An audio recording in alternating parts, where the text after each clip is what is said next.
I want to see the finest work in the country, so I've come to this industrial estate on the northern edge of Bucharest to visit a company called Oldtimer Studio. Apparently this place is a mecca for classic cars.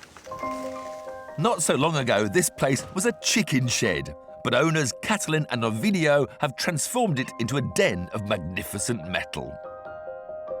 So, Ovidio, when did you start this Oldtimer Studio? The Oldtimer Studio was started 15 years ago almost. Then, Catalin, you joined him a few years later? Yeah, well, it was about more than 3 years ago, yes. But are you a mechanic yourself, or are you the businessman? Well, no. Strangely enough, I'm a lawyer. So I'm a lawyer. Ovidio is the technical guy, so I focus more on the administration part. But where do you find all these cars? Where do the customers come from? Originally, the business was intended for Romanian customers, and the years went by. We got more and more customers from outside Romania, typically from Germany, France, Italy, UK, Austria. The reason why foreign customers are flocking here is simple: value for money.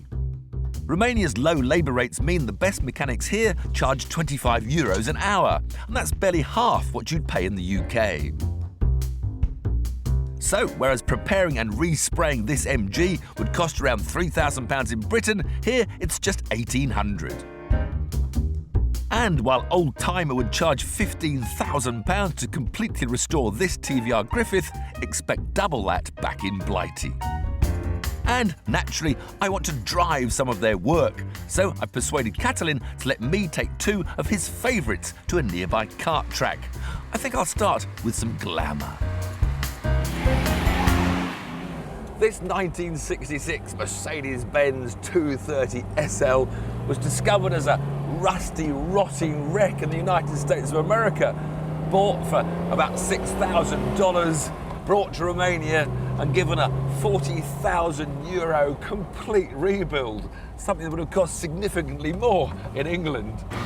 It's now as good as new, gleaming and glorious, and worth around €70,000. That's quite a good business when you add up the numbers. It's hard to believe this car was once a basket case worth less than half the price of a new Fiesta. Now, everything down to the red leather seats seem just as fresh as when it rolled out of the showroom 49 years ago. And it is a lovely car. The straight-six 2-litre engine has only got just over 100 horsepower, so little in modern-day terms. Disc brakes on the front, servo to help them slow the car down, power steering, but still a lot of lock needed. It just reminds you how cars have changed over the last 50 years, from taut, no-roll, high-revving sports cars to this elegant, roly-poly style of the past. And I rather like it. But whilst this beautiful Mercedes is a magnificent example of what Oldtimer Studio can do to a classic sports car, I fancy something a bit sportier.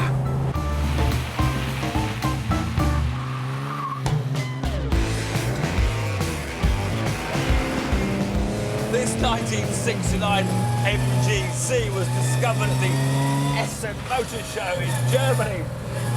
Brought back to Romania, given the full restoration. But as you can see and hear, this restoration went a bit further, because this is Catalin's personal motorsport project, and he competes in the Romanian Hill Climb Championship.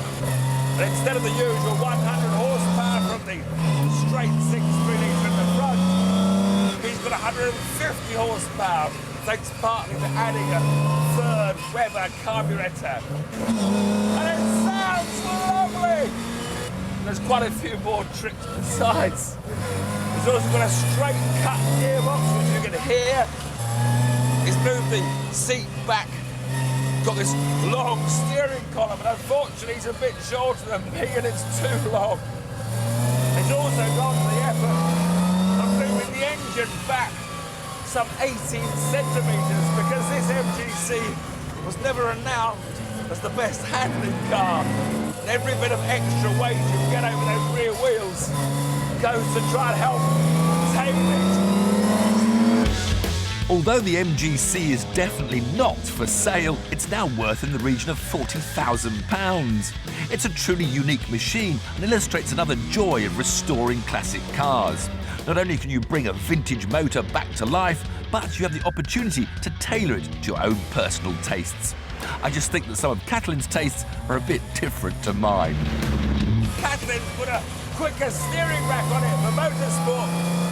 He's then put modern track day tyres on the front, which make it grip more. And the net result is very heavy steering. And the fact my elbow's jammed in the door. This is hard work. I don't normally shuffle steering wheels in racing cars. But when I go left, I've got no choice. Oh, bang my elbow now. Oh, I'm in pain. I'm in pain.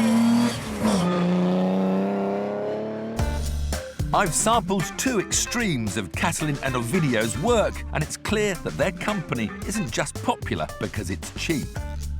Not only can Oldtimer Studio make cars look as good as when they were new, they can even make them handle better than when they were new. This time we've picked 3 cars that not only offer oodles of entertainment behind the wheel, but also offer plenty of attention.